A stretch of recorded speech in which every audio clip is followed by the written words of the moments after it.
Okay, this is the last keynote of the day. We've only got an hour left, and then it's champagne on me and other people. State export assistance. Well, the whole point of our conference is to talk about topics that are impacting our private sector. But we know from all the discussions we've had today that there is government involvement at some stage, and it is impossible to divorce private from public. But how we integrate is the challenge for the future and the region. And more on that later, but before that, our last keynote address maker, and someone who is no stranger to me, follows me across the world, was in Turkey with me 2 weeks ago, every embassy reception in Bratislava. I think you're a stalker, but it gives me immense pleasure to invite a very good friend, an even better diplomat, an even better speaker, the State Secretary at the Ministry of Foreign and European Affairs of the Slovak Republic, Rastislav Chovanec. Big round of applause, please.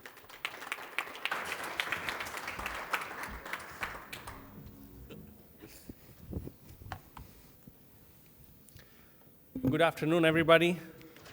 First of all, thank you, Zulf, for such a nice introduction. You probably were too nice to me because you changed the name of the panel, so I have to change the speech, right? I would like to thank the organizers for organizing this third edition of V4 Business and for this conference. I had an opportunity to take part on all three of those, and this is like Olympic Games. After everyone, we can say this was the best. So I hope that the fourth one will be also a success, but you have a lot of work to do because this was really, really amazing with the crowd, with all the people being here, the politicians. This was also the highest level of all ministers that attended today. And speaking about trade, maybe I might have a suggestion for you how to move it even more, or how to advance it even more. You know that the new EU Commissioner for Trade will be Maroš Šefčovič. So if you are talking about state export and export and trade deals, I think that should be the one that you will try to attract to come to this conference next year. So once again, congratulations for organizing this. Thank you for doing it, because we as politicians and people from different ministries, from different countries, we need to have also the platform to communicate with the companies, because all the measures and all the ideas that we want to implement should be in favor of the companies. There are many ideas and many measures that influence the companies in a bad way, but I hope the ones that have in common helping the businesses grow abroad and to be part of a state promotion of export, those are the good ones that we can all agree on. So I would like to maybe give you some ideas how our Ministry of Economy thinks about the support of exporters. There are different ways how to approach it. First of all, I really believe that the companies that will be successful abroad should be competitive. That's one of the biggest issues that was mentioned today many times.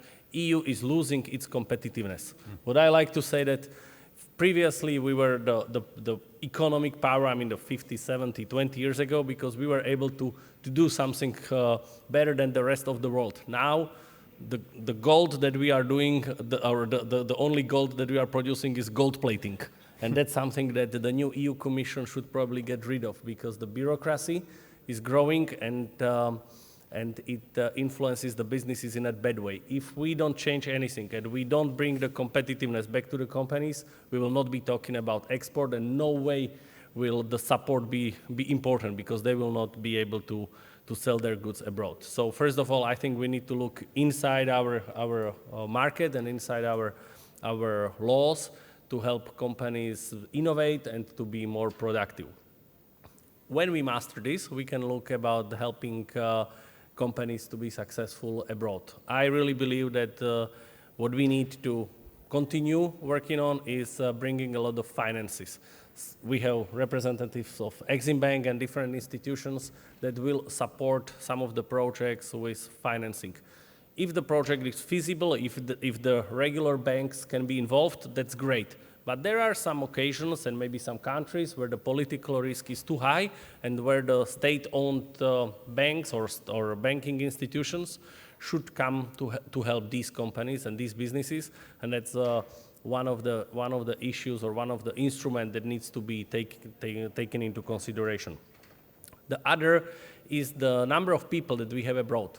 As you heard already, Slovakia is putting more emphasis on economic diplomats. We were able to hire the number of economic diplomats abroad. Before we had 17 fully dedicated economic diplomats, and within 1 year we will enlarge or hire the number to 43. It means that in every reasonable or a big enough country, we will have an economic diplomat. That will be the man or woman that you can approach and ask for help or to give you advice about the market, to give you the contacts in that country, and to make it more easier to you to find a partner and the business cooperation. Other big issue or other topic for discussion is the trade deals. Of course, and the EU trade policies. We all are member of the European Union, and we know that the European Commission, and especially the Commissioner Šefčovič, will be responsible for closing some of the trade deals. What I feel is what we are missing, or what I feel was a mistake in the past years. EU was trying to make this economic or these trade deals very, very broad, to include also other issues than just trades and duties and quotas and so on. That's why I can't remember about closing a good trade deal with another big country except the CETA and Canada, what was in 2015. That's almost 10 years since EU didn't close a meaningful trade agreement. I think we should make a step back and work on what businesses need, and that's making the international business easier and not to be involved in so many activities and focusing on what is really important. I hope and I believe that the new Commission will change their approach a little bit to be able to close more trade deals and trade agreements in a reasonable time. There is one more issue I want to tackle or I want to talk about, and that's education of exporters. Of course, governments and also our ministry is focusing on the big investors, the one that export in a meaningful volume that are present in many countries. That's about quality, but we also, and V4 is a great format for that, should focus also on quantity. And now I'm talking about the small companies, the ones that want to try to do the international business or try to export, and they usually choose the neighboring country to begin with. That's why Slovakia has more than 1,000 companies in Hungary and even more in Czech Republic. And that's why we need to help these small companies, usually small-sized companies, family businesses, to get the information and get to the knowledge how to do the business abroad. And we need to educate them. We need to have enough conferences. We need to explain them that it's a little different to do the business abroad than in your country, even though the legislation in the neighboring countries should be very similar because of the single market. But the more companies will try to find partners abroad, the more stable they will be, because not only they will focus on one market, but they will have some other benefits from being in different countries, and it can increase their competitiveness. So those are all the activities that the government and state should take. I think that in our countries, being very open economy and pro-export oriented, they are, or the companies know who to turn on and who to talk about it. But I really believe that on the EU level, we should concentrate more on making doing the business in an easier way, cutting the red tape, cutting gold plating, closing the trade agreements so the companies can be more competitive, more innovative, and that would lead us to have more exporters and more international trade, which is our common goal. So thank you for the opportunity to be here. This is probably the sign that I should be finished. So thank you very much and enjoy the panel.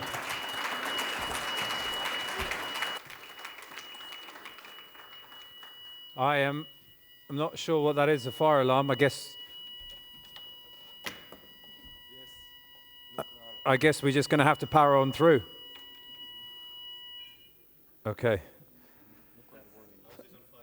Something very poetic. With the sun going down on possibly the most beautiful view around this Budapest, it never gets old. State Secretary Chovanec made some exceptional points there, and I'd like to thank you for your remarks. Everyone, we're nearly there, not much longer left. And this is the last panel of our day, the State Support Assistance. And it's powered to you by HEPA, who have been our event partner for the day. And we thank you, HEPA, for being a part of our journey. And State Support Assistance. So in response to what we've heard all throughout the day, we've heard from private sector organizations about space technology. We've heard about artificial intelligence and its implications. We've heard about women in leadership. And of course, green transition and net zero. In fact, that was a very interesting debate they had on the green transition. They didn't agree with each other on anything, which is good, because at least there's differing opinions in the room. I think this is a statistic that is often thrown around, that the value of the combined trade between the V4 countries and Germany exceeds that of France with Germany. To me, that's a very telling figure. There is automotive industry, there is heavy manufacturing, there is robust defense industry, there are cybersecurity assets, and there's, of course, connectivity. I mentioned the Danube. The Danube is an artery that connects most of the Visegrad region. And of course, that unites us neighbors rather than divides us, especially economically. So with that in mind, I would like to introduce, my panelists will introduce themselves and give a short introduction as to what it is they do exactly. And I might as well just start with the person on my left. Another good friend, another good Rastjo Podhorec, General Director and CEO of Eximbank. Thank you very much. It's working. Yes, I am Rastislav Podhorec, and I am the CEO of Eximbanka Slovenská republika, Eximbank Slovakia. I will start with a very personal information. I am the triathlonist, so my personal hobby is to attend the triathlons, Ironman. And as somebody you know, the triathlon consists from 3 different sports: swimming, biking, and running. Actually, it reminds me, 10 years ago, I ran here the Ironman half on this bank of nice river Danube. So why I am saying it? The triathlon is about the passion and about long-term thinking and long-term planning. And my current job, where I'm now in Eximbank, is simultaneously the same. So this is the long-term road and long-term path which I am here. The export and economic diplomacy about the long-term thinking and long-term planning. So I am here in Eximbank to support the Slovakian companies to succeed in Slovakia and export to the abroad.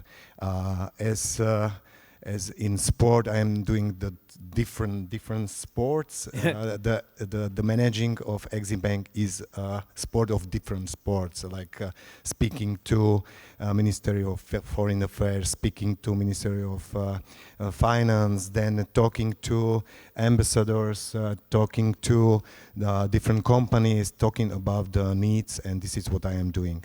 So yes, I'm currently CEO of Eximbank. As I am the guy who likes to challenges, so my second position where I'm representing state is that I am supervising the nuclear energy company of Slovakia, in Slovak language, Jadrová energetická spoločnosť. This is the company SPV established 15 years ago of Slovak Republic and Czech ownership. And the plan of the company is to construct a nuclear power plant, new nuclear power plant with 1,200 megawatts output. So I am greeting the guys who sit before on the panel.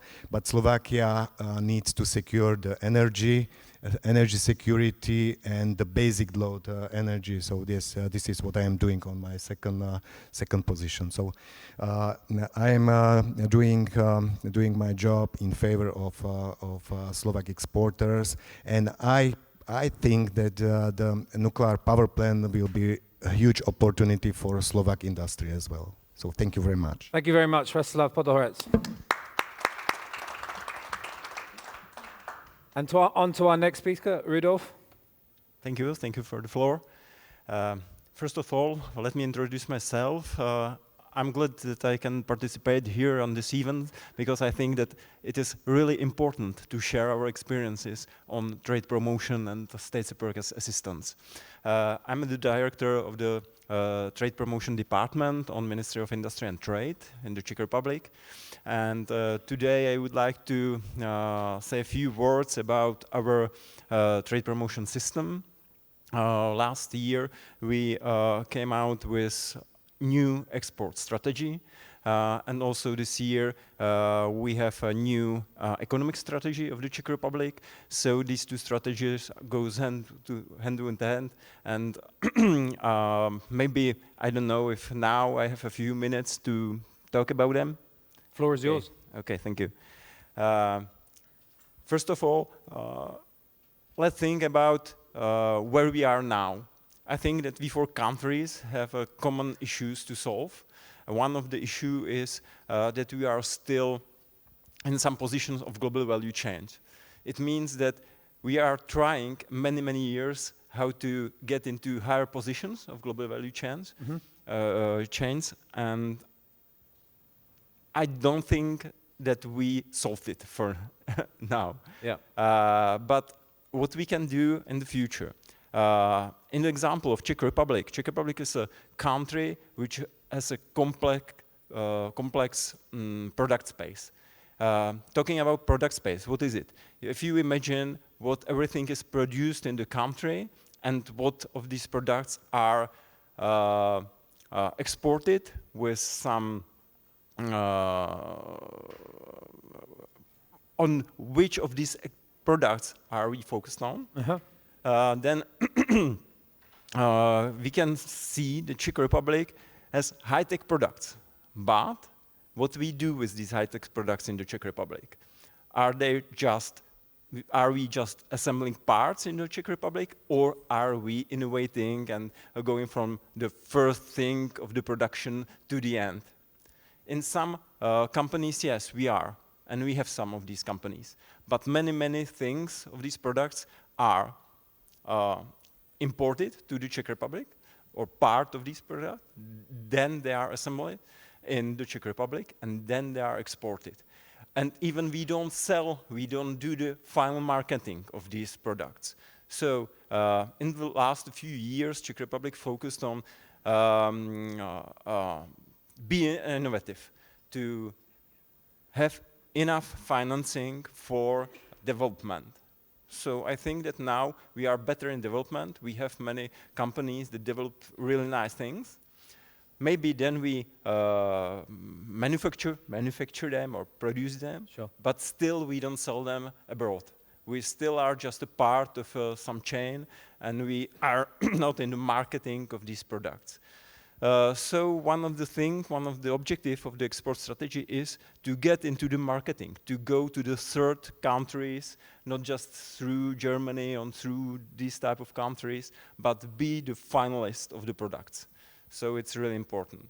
Talking about objectives, export strategy has 3 objectives. First is to increase global emission of medium entrepreneurs, medium SMEs, yes. The second objective is to be in better position in global value chains, as I told you. And the third one is to diversify, and it means product diversification and also country diversification.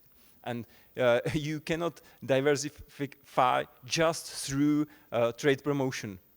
First, you have to be finalists of the products that can be sold directly on these third markets. So we were thinking how to do this, and we call it the system no wrong door system. It means that if you come into, for example, our institution, which helps you to innovate, it means that gives you some money to develop your product, then it cannot stop by developing the product and what now. You have to work with this company, take this company and show how to go to the third countries, to be finalist, to emphasize its willingness to go to these countries. So it's a whole system, and everywhere the company comes, you should do some basic analysis with the company and say, okay, you are at this point, you are not ready exporter, but you could be if you do this, this, this, and we can help you in this thing. So it's the system which we call no wrong door system. Also, I heard here about trade policy, about the EU here. Of course, it's external environment around the Czech Republic, and this is really important to maintain the part of EU and to do an open trade policy. Still, of course, we know about Trump, about the US elections. We know that we can face US-China war, like a trade war, and we have to be prepared on this. So in the second part, I wouldn't like to go through trade policy now, but I wanted to emphasize this because this is really important. And the third thing is to be ready with resources. It's a capital, it's like financing, we heard it, but it's also like with services and assistance abroad. Maybe later we can discuss which type of services and where we will go and what is the direction of the Czech Republic. But for the first introduction, I wanted to say this. Thank you. Thank you very much, Rudolf. You can keep the microphone. It's a gift from me. We'll talk a little bit about the merger of Czech Trade and Czech Invest later. We'll also talk about Eximbank's strategy for what you call third country markets. I see there's a trend in the Visegrad countries to gravitate towards Central Asia and the Caucasus. Before we get there, I'd like to have our next speaker introduce Gábor, Jenei, CEO of Hungarian Export and Promotion Agency. Gábor, thank you very much. I thank you. This is a great privilege for us to be part of this debate about the future of Visegrad 4 countries. Thank you very much. And first of all, I would like to say some words about the agency. It is called HEPA. The word is identical to that thing which is used in vacuum cleaners, HEPA filter. And I'm referring to that because we're also filtering companies according to their export maturity, and we are categorizing them. So in this sense, we are doing something similar that the Czech colleagues mentioned. But we have a threefold portfolio. We are providing our client companies, which are mainly small and medium-sized enterprises, Hungarian-seated enterprises, not Hungarian-owned, but Hungarian-seated. So we are not distinguishing between Hungarian or not Hungarian-owned ones. First of all, we provide them with information through, first of all, education, and also through providing them with free of charge market information gained by using the trade attaché network, since we are supervised by the Ministry of Foreign Affairs and Trade that is hosting the trade attaché network in Hungary. I mean that Hungary has, I think, more than 100 trade attachés around the world, 130 if I'm not mistaken. So we have a very close connection with them, and the information flow is ongoing and continuous. This is the first part of the portfolio, information. The second is networking. We are providing them with networking opportunities, which covers both G2B and B2B meetings, but also We are providing them with cheap attendance possibility in international trade fairs through collective country stands. And the third part of our portfolio is incentives. So we have established some granting schemes during the COVID times in 2020 when the European state aid rules were relaxed a bit. And we do think that in these times when let's say the projections for next year related to the GDP growth of the European Union are not as, how can I say it, joyful. I think that we need to prepare ourselves in a way that we should overthink the regulatory background as well at the EU level. This is the most important thing that I wanted to say, so I'm over it. If you have questions. No, I'll come back. Thank you very much, Gábor. Last but not least, first, I'd like to say a massive thank you to Anna Wisniewski, who has stepped in last minute. Weren't scheduled to be a speaker, but we're very, very thankful that you've joined us, and you'll be representing Poland today.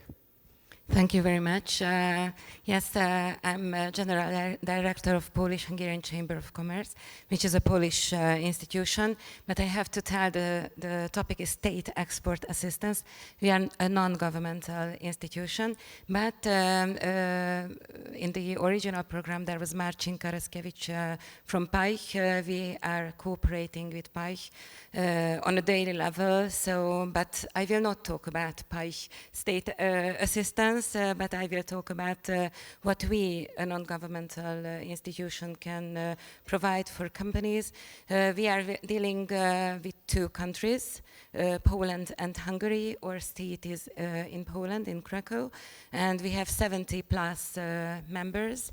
Next year is our fifth anniversary, so we are kind of young institution, but it also means that we are focused on the present situation, and we do not have a long past, although our president Tomasz Németh, who is the CEO of Gedeon Richter Polska. So just in the previous panels, there was Richter Gedeon represented.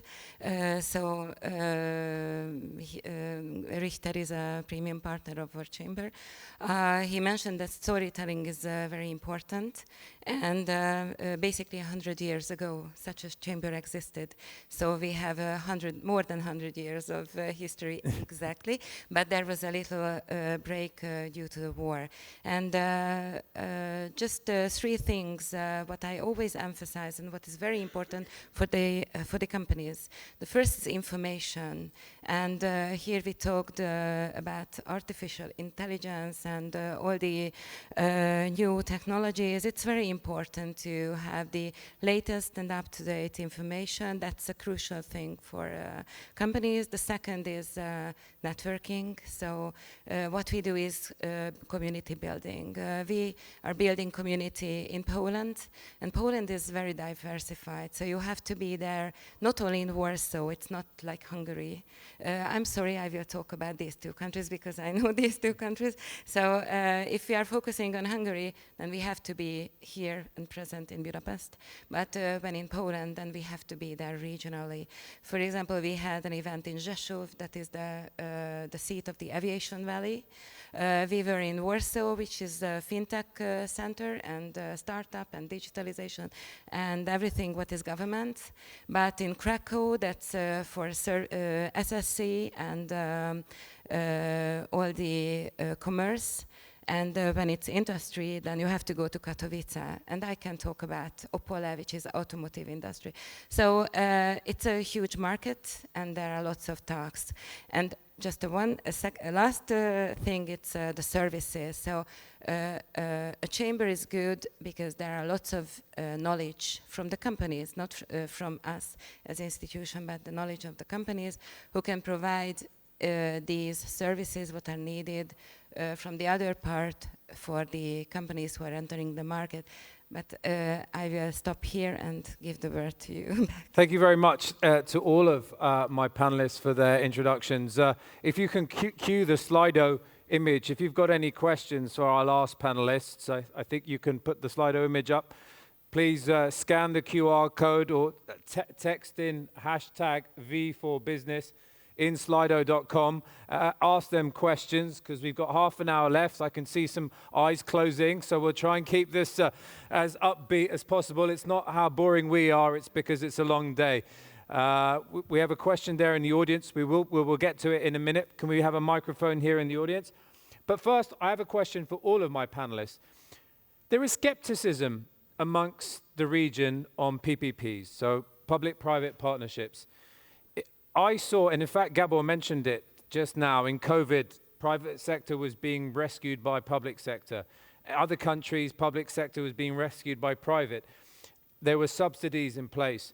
But in countries where there are, I mean, Poland is actually an outlier in many regards. It's the 20th largest economy in the world. Let's put that in perspective. The 20th largest economy in the world in the Visegrad Group is Poland. And that dwarfs the rest of the three Visegrad countries quite considerably. In fact, if we aggregated the three other Visegrad countries together, it still wouldn't touch Poland. So in many regards, Poland is an outlier, but we see it needs its friends and its neighbors as well. But PPPs to me seems logical. Export finance, export assistance, we have networking. Everybody talks about networking. This event is about networking. But what provisions are in place? And this is a question to all of you for public-private partnerships. Maybe I'll start with you, Rastjo, or you can chime in whenever. But how do you see the effective nature of public-private partnerships, and where do you see it in Slovakia in the future? Well, we don't have too much experience with PPP in Slovakia. The lightest example is the highway in Slovakia, which is already 10 years in the works. I think this is a good example in the fields when the public money are not on the table, and now we can see the price, the final price at the end of the day, at the beginning of the project is really high. Yep. But now when we can see the operation, we can see this is not so expensive. So PPP projects could be interesting, especially in such huge projects as the highway. I can see one huge project ahead of us, as I explained that I am in energy sector as well, the construction of nuclear power plant. It's one of probably another example, as the capex for that is like 8 to 10 billion euros, and it could be structured. The financing could be structured. So the PPP can be answer on some huge projects. Thank you, Rastjo. We move to you, Rudolf. Okay. Yeah, well, now we are thinking about new tools, new instruments, how to help exporters. I'm not sure if to call it PPP projects, because if you are exporting, I can imagine in highways and things like this, and maybe in energy. But when you are exporting, we are also thinking which type of financing should be better than subsidizing of some by services or by something like this. So we are thinking about new things like funds, where state has some part of the fund and can provide some capital to new companies, that would like to export, to be part of this, but not like in a majority. The majority should stay in the private companies.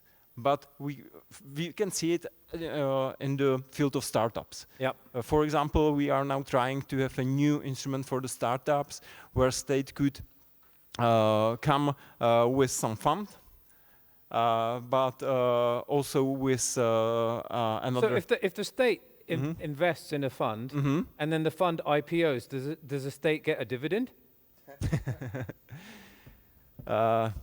So it's a startup, and suddenly it's bought by a VC, and it floats on the stock exchange for 15 billion, does the state then get an exit fee? Of course, there will be exit fee for the state. Yeah. We are thinking about that, and now we are just starting with it. So we are not there yet. We just don't have these type of fees. But yeah, we would like to try this way. For example, to have a 10% share of state, and the rest will be from private financing. But we would like to increase the interest of private sector for this, to attract them, and to start with those type of companies like startups. It's one way. It's interesting because, sorry to interrupt, in countries like Saudi Arabia and the UAE and in the Middle East, this has been common for 10, 15 years. They'll subsidize your startups, they'll subsidize your businesses, and it doesn't matter if it fails. In Saudi Arabia, for example, you put 30% down, they'll give you they'll pay 70% of your startup. So you want to go take your factory to Riyadh, or you want to take your power plant from Katowice to Jeddah. You put 30% down, whatever that 30%, they'll match that with 70%, so that they buy your R&D, and then you put the hard development there. I think this isn't something that should be lost on governments in Europe too. We're missing a beat here because we have so many regulations, so many steering committees, we create a committee to make a decision about a committee. It's time that we start acting, because we see that Europe is struggling at the moment with all of these regulations and all of these constraints and handcuffs. And I like the idea that the Czech Republic is incentivizing the next generation of startups. Sorry, Rasto, you want to say? Yeah, I think what we have in Europe, and which is breaking us, is the idea of state aid. So once you have such fund, and the fund from the public money would like to invest into the startups, in some way it could be considered as the state aid, and this is the problem in compared to Saudi Arabia, for example, and or other countries. So we, in some way, we make our limitations, you know, limitations on us, because I can imagine the state will help some startups, especially with some interesting development, some interesting technology, but then we are risking the state aid penalties, for example. So this is a problem, I think. It is a problem. Thank you. I would like to continue with this theme, one more thing, and it is that we would like to help companies to not just to export, but to invest abroad. And this is another question, how to do this. Also, you have some rules you have to follow, but it is possible if you follow these rules. But you can say, okay, I will give you some money if you will do some joint venture or something abroad, or you set a branch abroad, and then we will go there with you, like a state, for a while. I've seen actually Martin Klapper, who was one of the first advocates of our conference, former deputy minister of foreign affairs of the Czech Republic, was a big advocate to push Africa. And what is incredible is seeing Czech companies build roads and hospitals in Africa, and investing in Africa. And in fact, I was in England. I went home. I was allowed once by my wife, and I went home, and I was in a hospital just by chance, and there was a Linnet bed. In the NHS uses Czech beds. So the Czech Republic has a big invest abroad strategy, but we don't hear about it. I mean, can we think of Slovak and Czech brands and Hungarian brands that we see abroad? Yeah, just one remark on that, because I know about the project. It was the project which was supported by the Export Credit Agency, Czech Export Bank. And this is the reason why state establish export credit agencies. So this is the role what Eximbank has, Czech Export Bank, or EGAP, which is the insurance company, HEPA as well in Hungary, and QK in Poland. They are insurers, but this is the state is helping companies to export via export credit and credit agencies, and this is our role, to help. We are not giving the money, we are lending the money. It's a critical distinction. And also it was our experience from COVID. You know, if a company was settled in this country, this company didn't lose the market. But when it was just an exporter from Czech Republic, sometimes they lost the market because COVID cut the linkages between these two countries. Sure. And it stopped. One of the questions wearing my other hat and not the irritating event host hat, when I'm deputy chairman at the Council of Slovak Exporters, we're a demand-driven agency. So we don't set the agenda for where our companies express interest to export. It may be that we have a particular company that's interested in, we see currently a lot of interest in Kazakhstan and Azerbaijan and the Caucasus and Central Asia at the moment, just by coincidence. It's not that we're driving them there. At HEPA, for example, is there a strategy that you think we want Hungarian companies to invest in these regions, and then whatever regions it may be, as a Hungarian company investing in that region, what guarantees do they have? It must be scary to go to another country and start putting your money down. We talk about incentives for Ukraine. We talk about Europe we're homogenous. We share borders. How do you give assurances to Hungarian companies in that regard?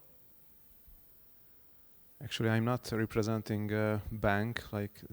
We do have an Eximbank, otherwise, which is supervised by the Ministry of National Economy now. It was supervised by the Ministry of Foreign Affairs 2 years ago, but now the portfolio divided. But still, we have a very good connection and cooperation with them. What I wanted to admit that we do have an export strategy. It is called NEXT, the National Export Strategy, and it says that we need to put more emphasis on non-EU markets. That includes, for sure, Central Asia as well. And also, Hungary is an observer member of the Turkic States Organization of Turkic States, and this is for purpose. So I can see a great potential in PPP projects if another country which is a buyer of Hungarian services applies this solution. It's a kind of financing by my opinion as an export promotion agency, and we do think that it is beneficial for the companies. It's a classical top-down, follow the top-down approach, and it needs to be very well grounded by diplomatic preparedness before, and then of course some kind of financing can be put in by Hungarian investors or Hungarian organizations, financing institutions. Let me just mention one, the tie date credits, which is a classical ODA, official development aid. Sure. It can be granted to those countries that are not wealthy enough, and let's say that social projects can be very well included in such project lists, like water supply and also energy projects. And if you can find some ESCO nature of such project, meaning that the future savings may make the project feasible, that's a win-win situation for both the financer and the Hungarian company that is, having the money from the business. Understood. And also for the government of the particular country. I'll come back to you, Resta, 1 minute. We heard from Minister Siarto this morning, and we heard also from Minister Blanar about the special relationship, business-wise, between Slovakia and Hungary, and the amount of trade that flows between the two, the amount of Hungarian companies in Slovakia, and the amount of Slovak investment in Hungary. Obviously, shared borders are important, but it's good to hear that those numbers are increasing. In terms of Polish investment, you're going to be our Polish representative, but you are General Director of the Polish-Hungarian Chamber of Commerce. So how would you go about enhancing Polish investments? I mean, I'm very happy that Allegro are part of our journey at the Visegrad for Business conference, because it's a step, and they're opening here in the Hungarian market as well. But how do you go about incentivizing more Polish companies to invest in Hungary, and what examples are there of that success? You know, when you mentioned that Poland is 20th on the world, I always say that Poland is first in Central and Eastern Europe and 6th in the European Union. So it's a very important economy in GDP terms. And if you look at the numbers of bilateral trade from the 90s, it nearly reached 1 billion, and today it's over 13 billion euros. This is a very dynamic development. Poland before was a closed country. It's the biggest market. They didn't have to open as much as Hungary, Slovakia, or Czech Republic. For us, it was crucial for the Hungarian market, for Hungarian companies, it was crucial to be open and export-oriented. Polish companies were first trying inside. And after the European Union accession since 2004, Poland has started to open up, and today in many segments, many branches, Polish companies are market leaders. And you know, you don't have to enhance them; they are here, and they are just.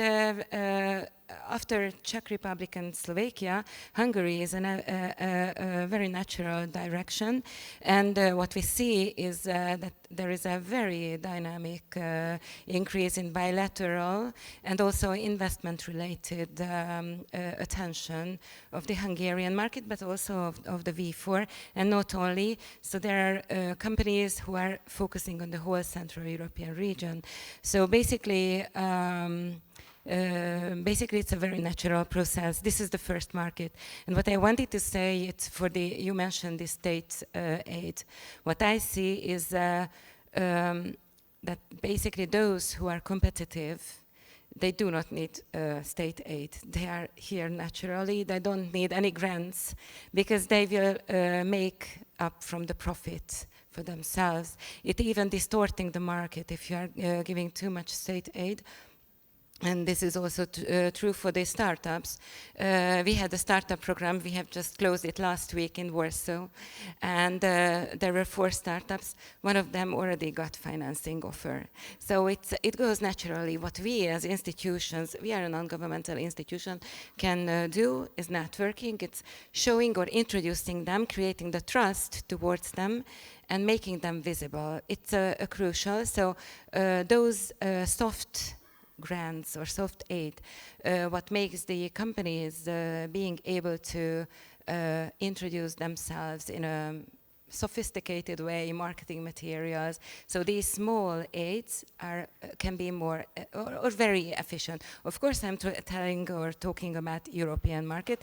Out of Europe is another our Okay, thank you. And Rasha, you wanted to add something? Just very small remark. What was said that our markets here, we are the same market. The Czech and the whole V4 country, we are almost like one region. And for the cooperation between these four countries, it's not necessary to have export credit agency, but the markets outside of the Europe, and especially as was said in the morning, Caucasus, Southeast Asia, I don't know, Africa, Latin America, the exporters need support, and one of the biggest support is to provide the buyer's credit. What you said, that this is not PPP project. This is the loan to client which is in I don't know, in Kazakhstan, in Uzbekistan, who will take the loan and will buy the product from the Slovakia or other countries. So this is exactly what we are doing, and as you heard, the China what is doing. Yeah. They have a really strong export credit agency, Eximbank of China, and they are providing huge loans to countries to buy some huge project like ports, highways, and such things, because they are strong in P&L. They have a lot of money. Yeah. So we are very small. We don't have such money, but this is one of the biggest support of exporters. Thank you, Rastro. I think we have a question in the audience, if there's a microphone. Can we bring a microphone, please? Thank you, Ferry. Thank you. My question, I hope, will be all right for all of you, because I was thinking about state export. You talked a lot about financial support in particular, but just earlier this week I was in Germany, and there was people from all over the world, and when I say, yes, I'm living, working in Central Europe, in Slovakia, they have no idea that where I'm talking about. They're like, Slovenia? Maybe, no, not Slovenia. So my question really is if maybe the state could do something for assistance, maybe in terms of soft diplomacy or cultural diplomacy. Do you have any insights to share with us on this point? Thank you. So I think this is a branding question here. If I can, yeah. What can state do? If we just thinking about what the export is to selling product to abroad, and to selling product abroad, you have to have the knowledge, so some research of the market where to export, and the second thing, what you need is to find some local partnership. Sure. And what can state do to help with the research, to help with the information provide from abroad, because we have the economic diplomats, they have the knowledge, and we have our diplomats to find some local partnership. So this is what can state do to help exporter to be prepared for export. I think what Olivia was trying to mention, and maybe we can touch on this, Rasto, was actually brand perception. So we look at each country as USP. It's a unique selling point. And what she was alluding to, the fact is, if you go to Britain, if you go to France, if you go to Germany, or if I'm in Spain, there's a core USP, an identity. People know where they are, people know what they do, and perhaps Central Europe is a little bit forgotten in the global conversation. Let's be honest a little bit here. And I think it's like, what can the state do in terms of, I think it's a really good question, in terms of soft diplomacy to help, because if you've got a good brand, the business follows. You have a thought, Rudy? Yeah, I would like a floor for a while. It's a tough question, but it's really important. We know that in the Czech Republic, we now work on branding and on state visualization. It means that every ministry, every part of the government should have the same branding if we are abroad. It starts with this, that you speak somewhere and you know that this sign means Czech Republic. Now we are in discussion, Czechia or Czech Republic also, how to call ourselves. Yeah. And it starts with this, and we need to solve this.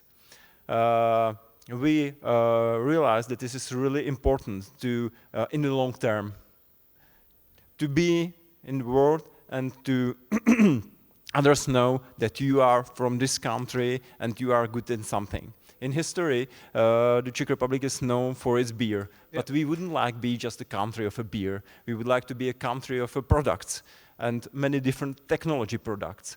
Also, we now came with 3 sector strategies, with AI strategy, with semiconductor strategy, and with hydrogen strategy.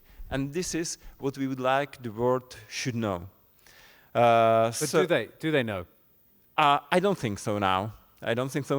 But we are working on that. Now we are in the middle of the process when we are creating our brand, when we are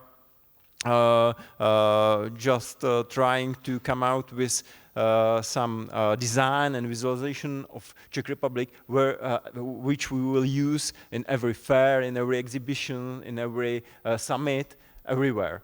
And then you can be known for something else if you will tell everywhere still the same story.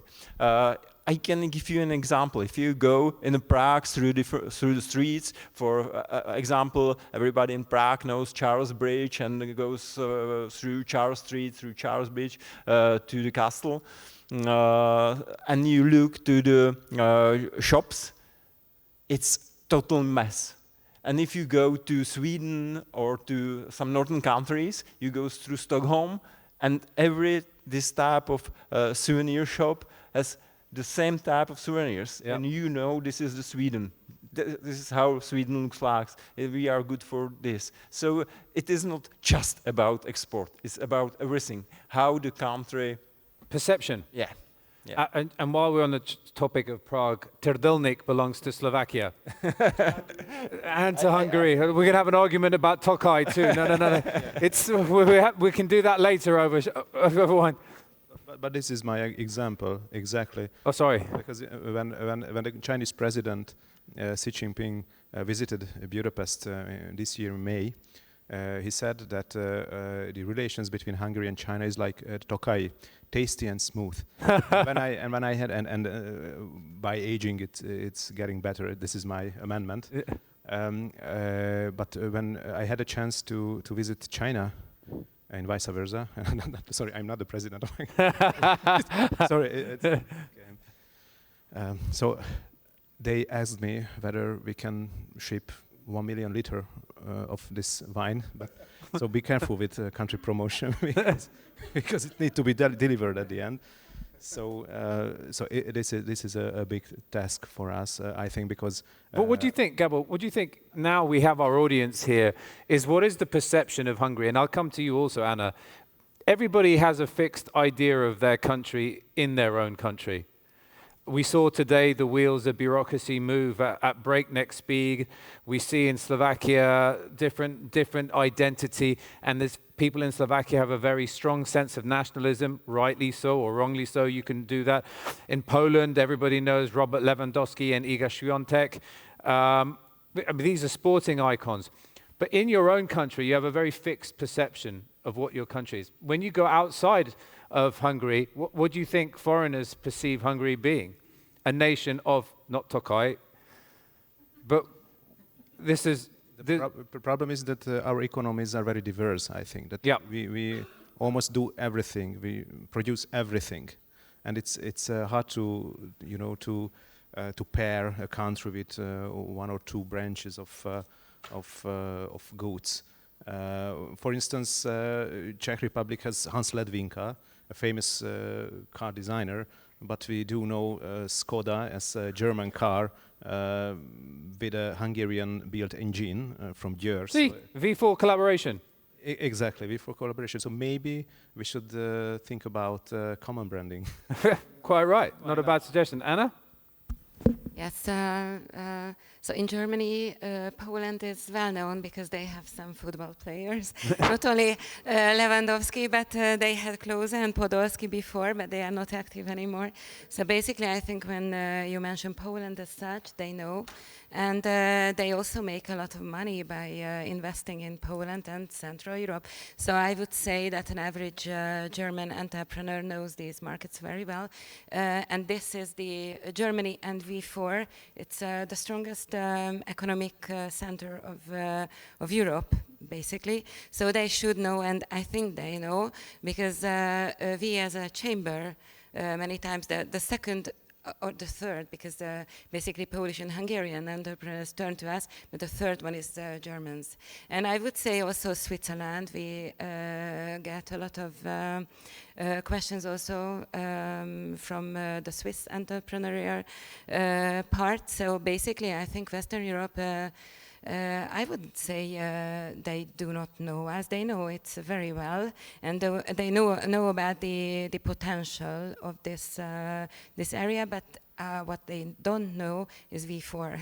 I think they do not know what it is. Well, Visegrad. What is Visegrad? Where is Visegrad? Well, that's what we're trying to change, and we have an ambition with the conference to take it on the road eventually outside the Visegrad region, hopefully with all of your support. And I want to flip the script, and I'll stay with you, Anna. I know that PAIH is not here today, but they have a very big project called Invest in Poland. And there are active tools in all of the countries. I know HEPA is not here, which is the inward agency, and I know Sario is not here. And I know that neither Czech Trade or Czech Invest are here, which they've merged. I want you to put the other side of the hat on and think, if you were a foreign investor coming into Poland, Hungary, Czech Republic, and Slovakia, where are the areas where are prime for investment? And these will be our closing remarks. Yeah, so basically I can cite what one of our companies said, is that where there is a site first, so a location. And basically, I'm sorry to say, but he said that Slovakia is full. There is no site anymore. And the potential where they could see, it was Poland or Hungary, because there are still open like possibilities. But it is, so what you have to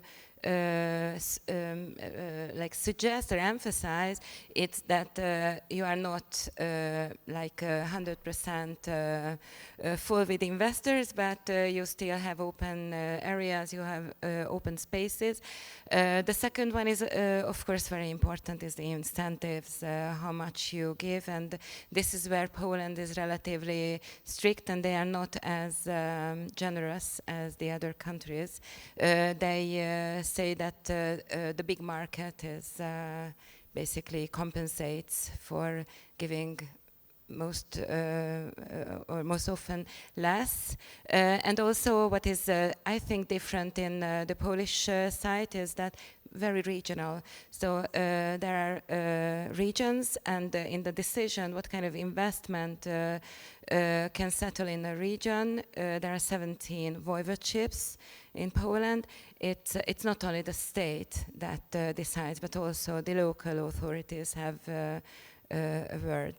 Well, so that's maybe a difference. Thank you very much, Anna. And we look forward to hopefully taking our conference on the road to Poland next year, and we'll need every bit of support we can get. Gábor, your final remarks on Hungary as a place to do business? You mean as an investment site? Stability of regulation, availability. That means also logistics. Mm-hmm. Kindness of people is also something, I think. We feel it every time we come. And availability of services and energy in particular. Thank you, Gábor. Rudy? Thinking about that, a few months ago, we set up a new institution which is responsible for area preparation for investments. So hopefully in the near future, we will have a few locations prepared for new investments. So I think that this is not a problem anymore. It is not an issue, but issue in the Czech Republic is labor. Now we are the country with the lowest unemployment in the EU. So we are happy with that, but in the long term, it is not healthy for the economics. You need to have some competitiveness also in the labor market. Sure. And now we don't have it. So we are trying to find different ways how to get more people which would like to work in the Czech Republic. The words of my colleague on the left side are true also for the Czech Republic. I think that we are similar countries in that we have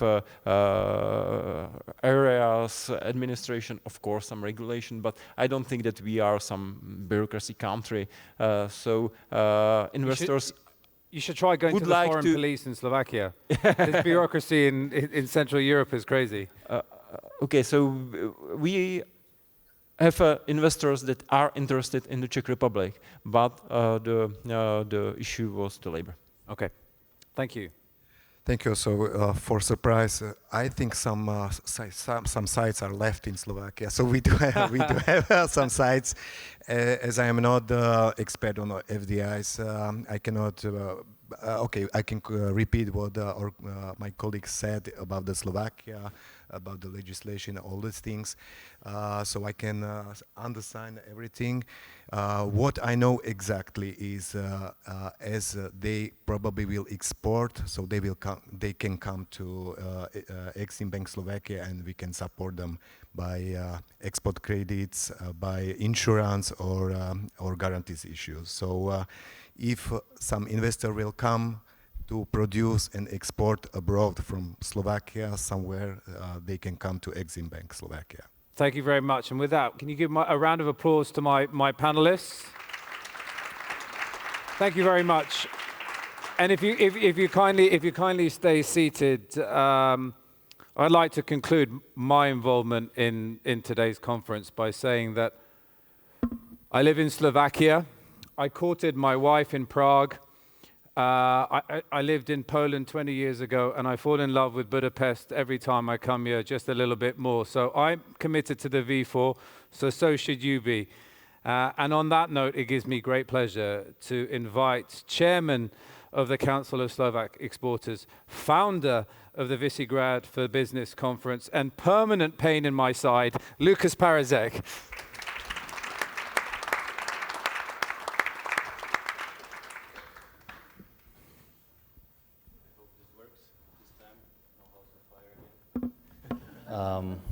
Thank you very much, Zulf. Your introduction of me is always very Colorful and exaggerated, a little bit far from the truth, but I try to be humble.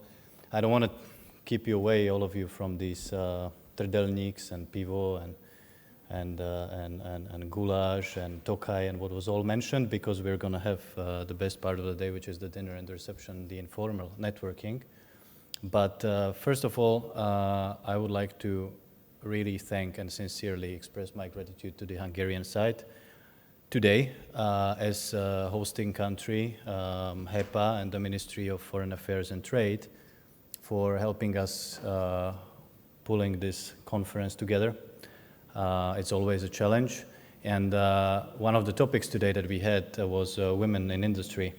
And there is also women behind this industry of conference organizing and helping us put this all together, which we will talk about later on. But I would like to personally thank Katalin Bihari, Deputy State Secretary of Ministry of Foreign Affairs and Trade. Katalin, please. It wouldn't be possible without your help and without your support to have such a wonderful conference. Ladies and gentlemen, the third year of the Visegrad for Business Conference is almost over, and I'm pretty confident to say, yet again, successfully. This idea of ours to visit all capitals of the V4 countries is almost accomplished after being in Bratislava, in Prague, and in Budapest today. And this is thanks to you. Thanks to all of you, thanks to our respective business representatives, thanks to our partner organizations, and thanks to our governments as well. Partners and friends, to be completely honest with you, 2 weeks into this conference, I thought we're doing it for the third time. We had all the speakers confirmed and seated. We had 2 ministers confirmed for the opening. I thought little adjustments to the website, a couple of details, we're done. That's it. The conference is ready, and we can pull again this very unique V4 event. I was wrong, as always. And as always, everything started falling apart for the last 2 weeks, literally, but this is the conference business. So, if we knew anything about pressure beforehand, it just started the last 2 weeks. But we're here, and we're successful. Speaker changes, timing adjustments, reset up of the room, increased capacity, actually, which is very good. We had almost 400 people today attending this conference. Robust media attention already. You can watch the news, we're there. Different individual requests, we always try to make sure that we accommodate all the expectations of the parties involved. This is multilateral diplomacy, this is compromise, this is consensus that we have to support our joint idea. The only thing we didn't change in the last 2 weeks were actually the 4 selected business topics, and these were artificial intelligence, space industry, women in industry, and the green transition. scale and size, budget, timing, we always try to bring everything on the edge of possible, always uncertain about the outcome, with the last-minute changes, adjustments. But I have to admit, me and my team, we obviously enjoy organizing these types of events. And having said that, thank you very much. Having said that, maybe there's something wrong with us, Zulf. Isn't there? There's a lot wrong with us. But I mean, joking aside, regardless of the stress, pressure, uncertainty, actually this is a very, very unique, very enriching, and very rewarding experience. We have a wonderful team, reliable partners. We love networking, proof of which, as I said, almost 400 attendees, 5 topical panel discussions, wide media coverage, high level business and governmental attendance, decision makers, diplomats, all of you in one room in a 5-star hotel at the riverside of Danube in a wonderful Budapest. Sounds like a mission accomplished to me. Hence, let me use this opportunity and express my sincere gratitude to my colleagues at the Council of Slovak Exporters, our partners and sponsors, to wonderful moderators, Zulf and Olivia. Please give them a hand.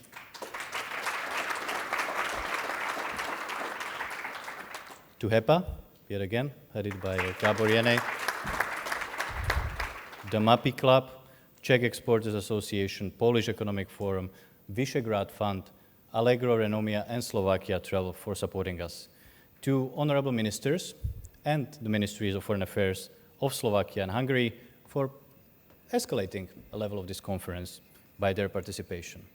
To the speakers and professionals who engaged in insightful debates during the day. To all of you for coming and supporting our joint effort, which is reuniting the Visegrad through business. And I promise you we will continue to do so. For us, this is not just a great conference, this is a story, and we humbly intend to make history with it, with your help. So ladies and gentlemen, I hereby declare the official part of the 3rd Visegrad for Business Conference over, and let me invite you to the informal reception and the drinks and the food and all that we can imagine in the best part of the day. And we all very well deserve this. So thank you once again, and let's continue. Thank you. And one last thank you. One last thank you could go to Creative Pro, exactly, our agency, who've done an amazing job under extreme duress and extreme pressure, last-minute changes. A big round of applause to you guys there in the back. Headed by a couple of ladies again, Orsi and her colleagues. Noemi, yeah. We'll talk about that during the reception as well. But yes, please join us.